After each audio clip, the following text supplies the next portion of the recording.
Victory के बाद मैं अगर सोशल मीडिया पे स्क्रॉलिंग कर रही हूँ, मैं कंटिन्यूसली देख रही हूँ Bano Bhatt won the gold, Bano Bhatt चल रहा है।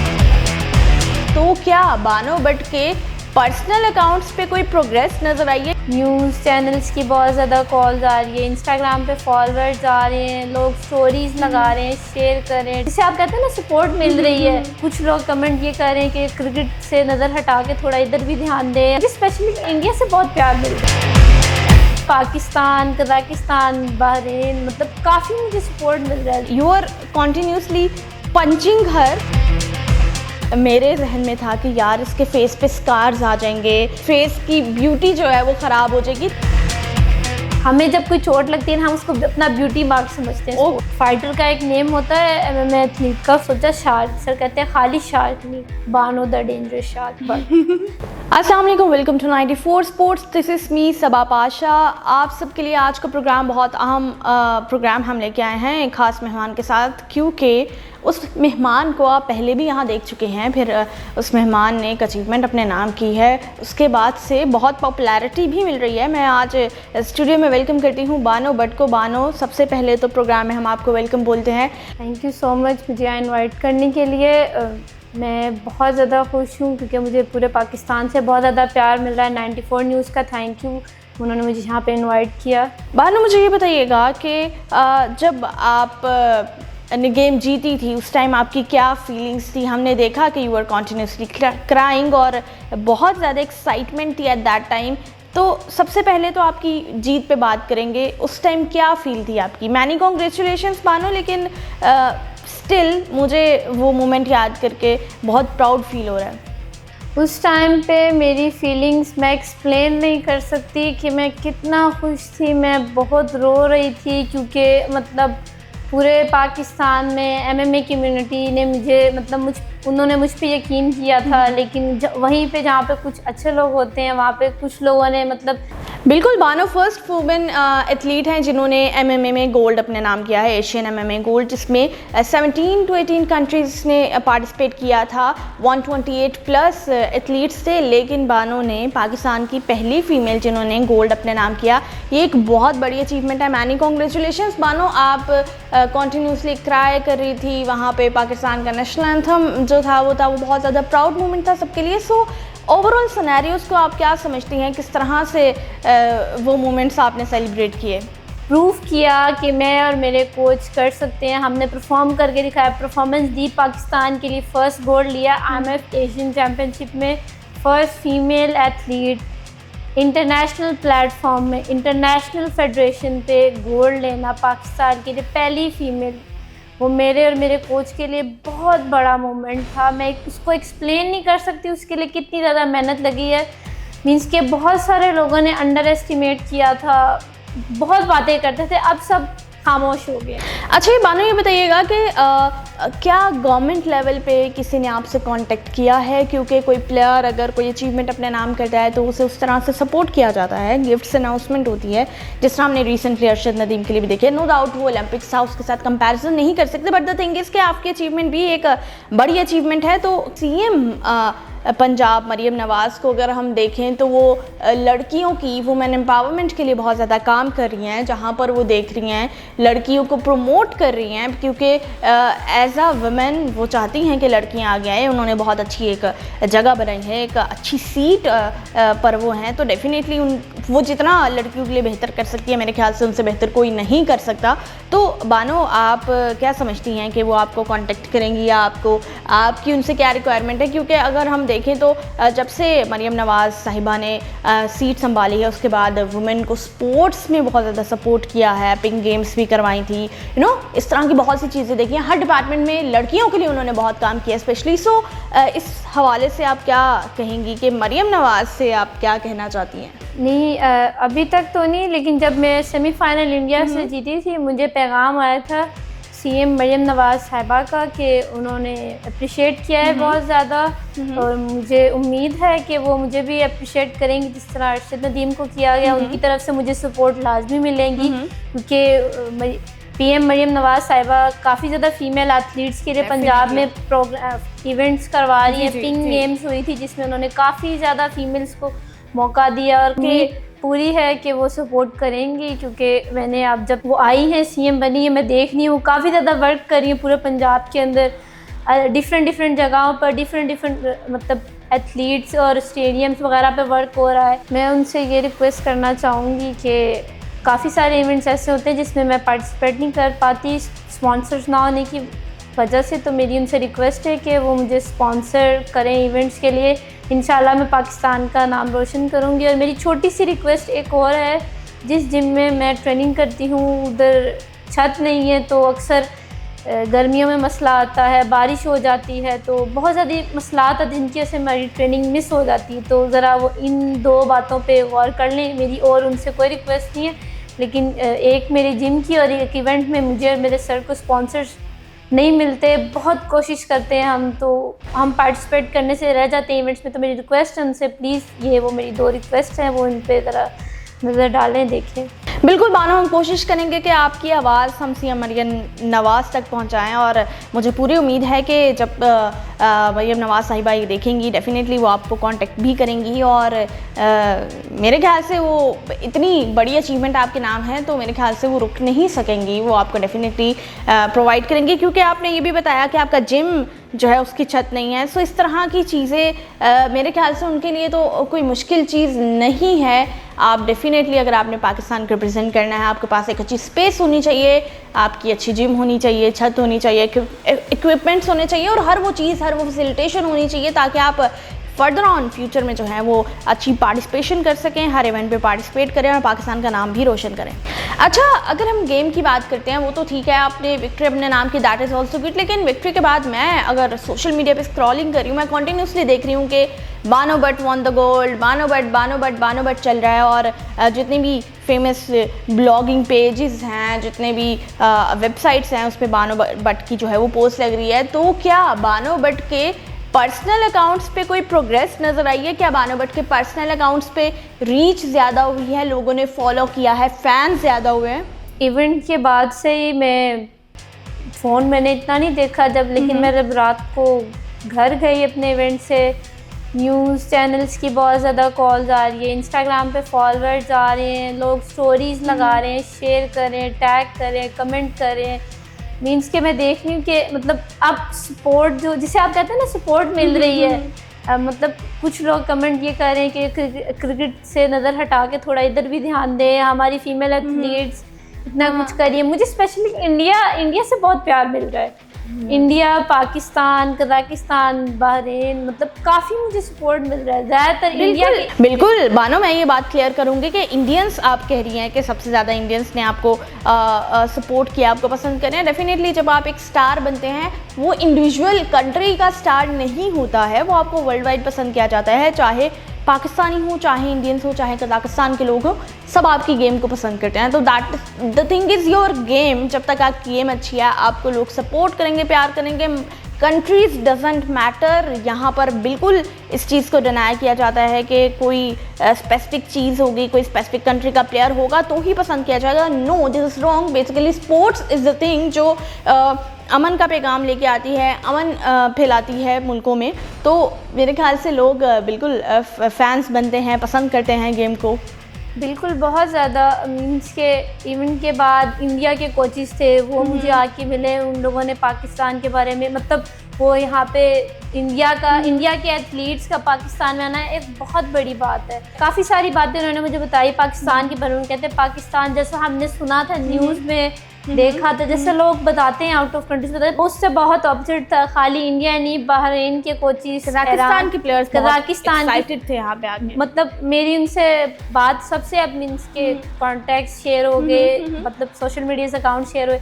तो वो बता रहे थे कि अल्हम्दुलिल्लाह हमारे मुल्क का नाम ऊपर आ रहा है, पता चल रहा है पाकिस्तान भी एक अच्छी कंट्री है, यहाँ के लोग बहुत ज़्यादा मेहमान नवाज हैं। तो मुझे इस बात पर बहुत ज़्यादा खुशी हुई है कि सबसे ज़्यादा बड़ी बात ये है कि एशियन चैम्पियनशिप पाकिस्तान में कराई गई। 16 कंट्रीज़, 180+ एथलीट्स, जो हमारे प्रेसिडेंट सर उमर ने करवाया। उन्होंने मुझे स्पॉन्सर किया, मेरे कोच को उन्होंने उनको मुझ पर यकीन था, मेरे कोच पे था। हमने परफॉर्म किया, तो मैं उनका भी बहुत ज़्यादा शुक्रगुजार हूँ, उन्होंने मुझे स्पॉन्सर किया इवेंट। अच्छा, हम बात कर रहे थे कंट्रीज़ की, तो गुलनाज जो आपके ओपोनेंट थी फाइनल्स में कज़ाकिस्तान से, हमने उनसे भी बात की थी। उनकी एक विश थी कि वो चाहती थी कि इस बार वो पाकिस्तान आई है, वो पाकिस्तान आके बहुत ज़्यादा खुश थी, लेकिन वो चाह रही थी कि नेक्स्ट टाइम हम चाहते हैं कि ये इवेंट हमारे मुल्क में जो है वो होस्ट किया जाए और पाकिस्तानी वहाँ पर आएँ, बानो भट्ट वहाँ के खेलें। सो ये एक मैसेज मैं आपके तक पहुँचा रही हूँ, क्योंकि वो चाह रही हैं कि Bano Bhatt next time Kazakhstan में खेलें। सो आपके इस पर क्या प्लान है?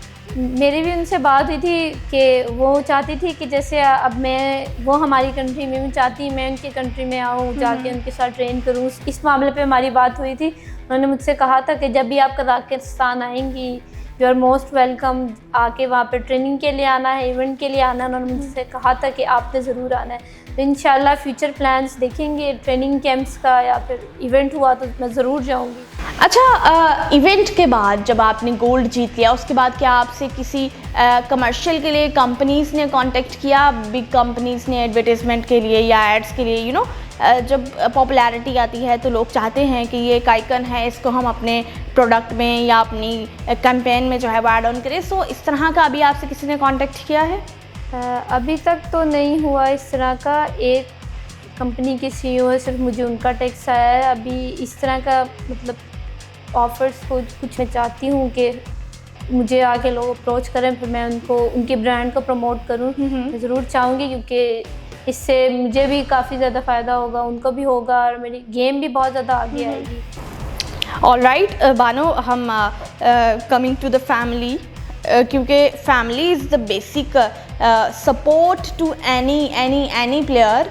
आप मुझे ये बताएं कि आपकी फैमिली में सबसे ज़्यादा किसने सपोर्ट किया? और पेरेंट्स तो चलें कर लेते हैं, लेकिन कुछ फैमिली मेम्बर्स होते हैं लाइक मामू, चाचू, अंकल, वो बहुत ज़्यादा इतराज़ात सामने ले आते हैं। तो आपकी फैमिली में क्या सिलसिला था, किसने आपको सपोर्ट किया?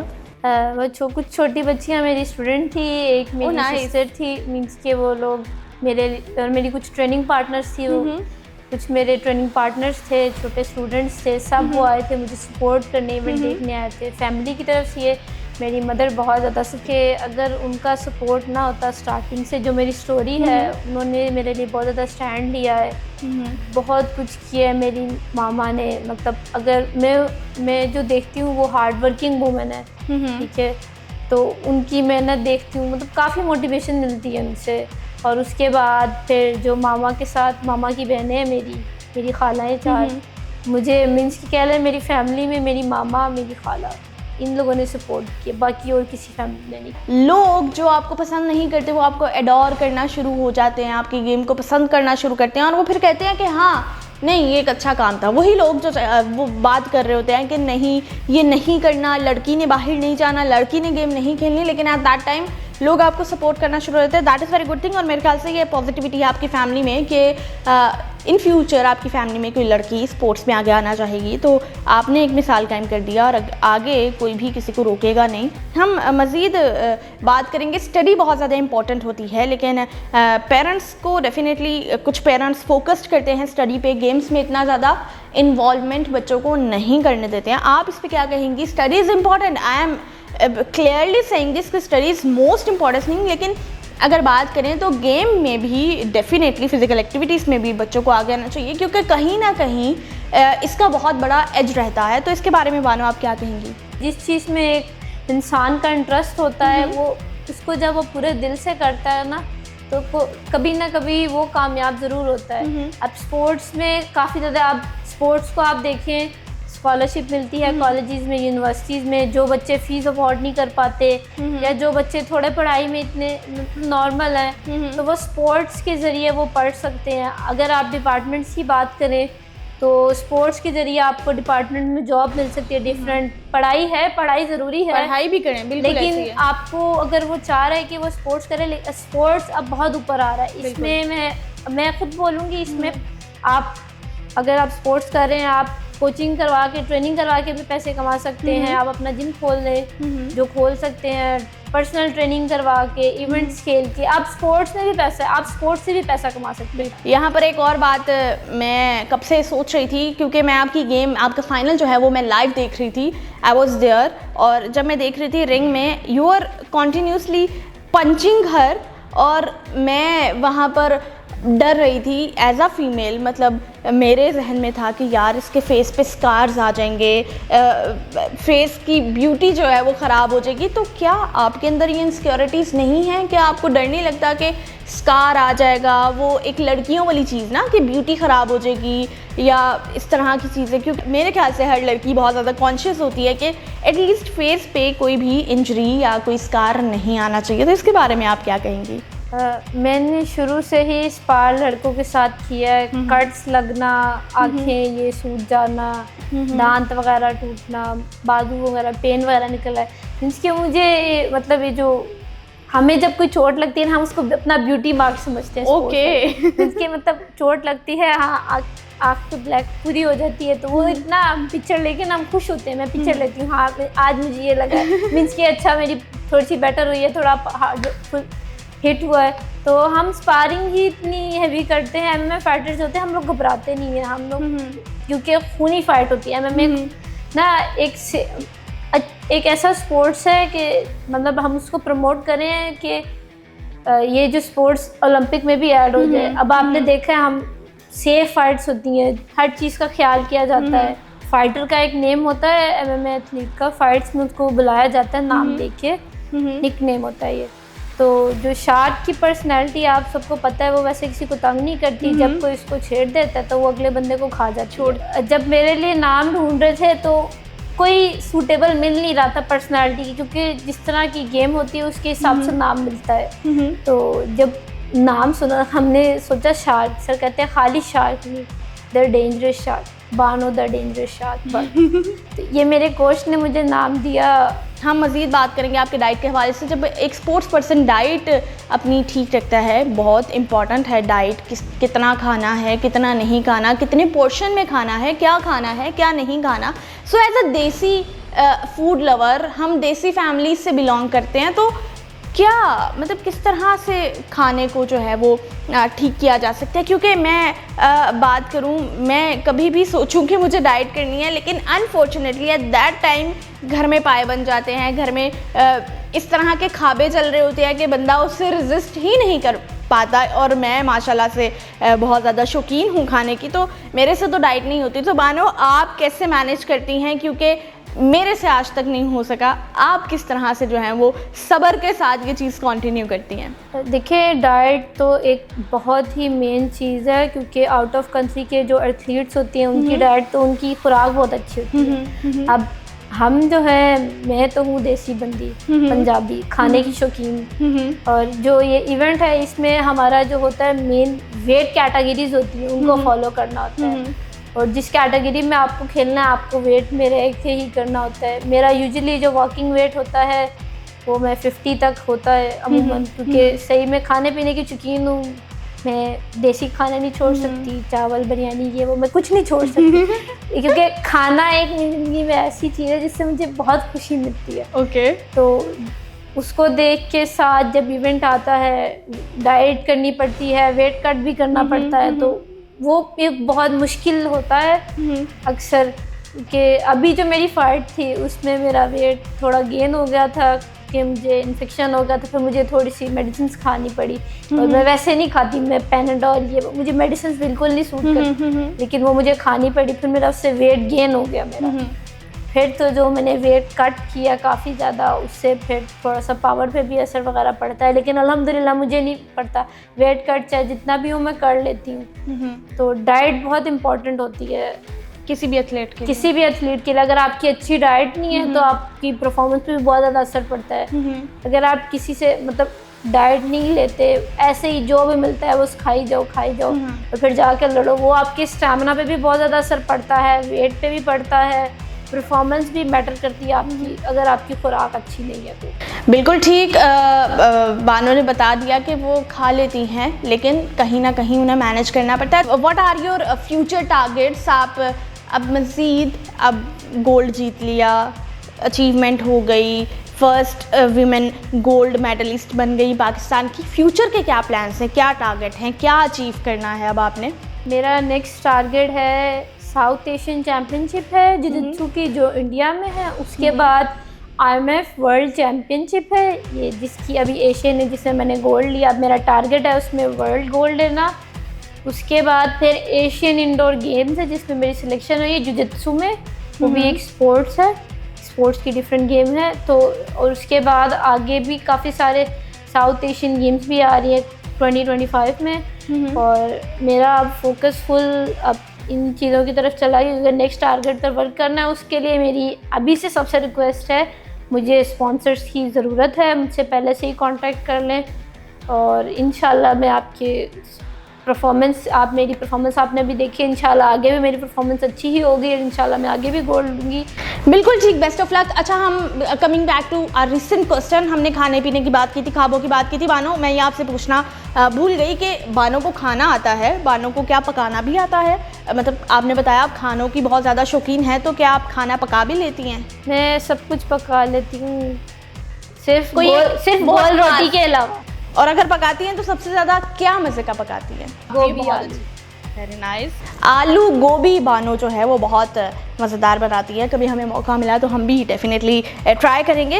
मज़ीद हम यही ख्वाहिश करते हैं कि इन फ्यूचर आप अच्छा परफॉर्म करें, पाकिस्तान का नाम रोशन करें। और 94 स्पोर्ट्स ने डेफिनेटली आपसे एक वादा किया था कि आपको 1 लाख रुपीज़ की प्राइस मनी जो है वो दी जाएगी, और आज हम डेफिनेटली आपको 1 लाख रुपीज़ की प्राइस मनी जो है वो भी आपको हैंड ओवर करेंगे। और हम चाहेंगे कि इन फ्यूचर आप हमेशा कामयाबी के रास्ते ही देखें, और इन फ्यूचर हम यही भी चाहेंगे कि आप अच्छे अच्छे इवेंट्स जीतें, हम आपको उसी तरह से सपोर्ट करें, हम आपकी कवरेज करें। और 94 स्पोर्ट्स पे बानो बट जो है वो हम हमेशा लेके आते रहे। That is very good thing. और आपसे बात करके और आपका प्रोग्राम में आने का बहुत ज़्यादा शुक्रिया। हम उम्मीद करते हैं कि आने वाला कल आपके लिए बहुत बेहतरीन और कामयाब रहेगा। देखते रहिए 94 स्पोर्ट्स।